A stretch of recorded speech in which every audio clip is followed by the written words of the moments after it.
حضرت حمزہ بن عبدالمطلب رضی اللہ عنہ کی مختصر سیرت۔ حضرت حمزہ بن عبدالمطلب رضی اللہ عنہ رسول اللہ صلی اللہ علیہ وآلہ وسلم کے چچا اور رضائی بھائی تھے۔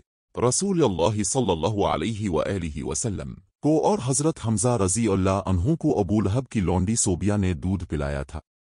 حضرت حمزہ رضی اللہ عنہ رسول اللہ صلی اللہ علیہ وآلہ وسلم سے عمر میں 2 سال بڑے تھے، اب سید الشہداء کے لقب سے جانے جاتے ہیں۔ حضرت صفیہ بنت عبدالمطلب رضی اللہ عنہ آپ کی سگی بہن تھیں۔ بسط نبوی کے دوسرے سال حضرت حمزہ رضی اللہ عنہ نے اسلام قبول کر لیا۔ ان کے اسلام لانے کا واقعہ یوں ہے کہ ایک دن ابو جہل کو صفا کے نزدیک رسول اللہ صلی اللہ علیہ وآلہ وسلم کے پاس سے گزرا تو آپ کو ایزا پہنچائی اور آپ کے سر پر ایک پتھر بھی دے مارا جس سے خون بہہ نکلا۔ پھر وہ خانہ کعبہ کے پاس قریش کی ایک مجلس میں جا بیٹھا۔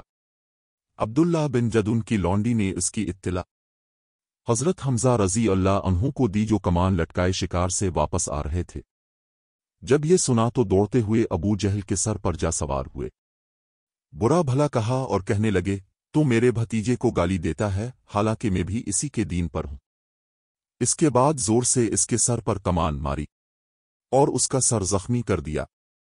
ظاہر ہے کہ ابتدا میں حضرت حمزہ رضی اللہ عنہ کا اسلام محض حمایت کے طور پر تھا، گویا کسی قصد واردہ کے بغیر زبان سبقت کر گئی تھی، لیکن اللہ تعالیٰ نے ان کا سینہ اسلام کے لیے کھول دیا۔ جنگ بدر میں حضرت حمزہ رضی اللہ عنہ نے بہت بہادری دکھائی، شیبہ بن ربیہ کو مبارزت میں قتل کیا۔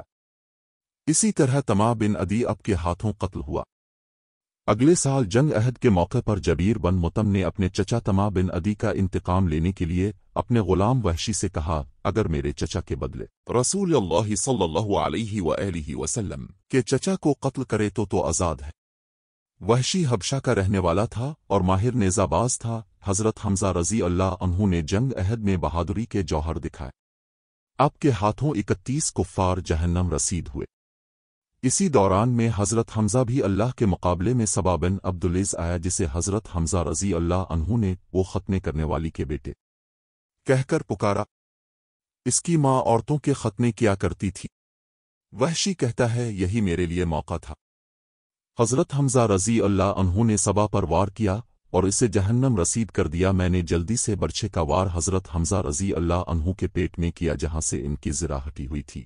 یہی وار کارگر ثابت ہوا اور وہ وہیں شہید ہو گئے۔ انا للہ و انا الیہ راجعون۔ فتح مکہ کے بعد حبشی رضی اللہ عنہ مشرف با اسلام ہوئے اور جنگ یمامہ میں انہوں نے مسیلمہ کذاب کے قتل کا بڑا کارنامہ انجام دیا۔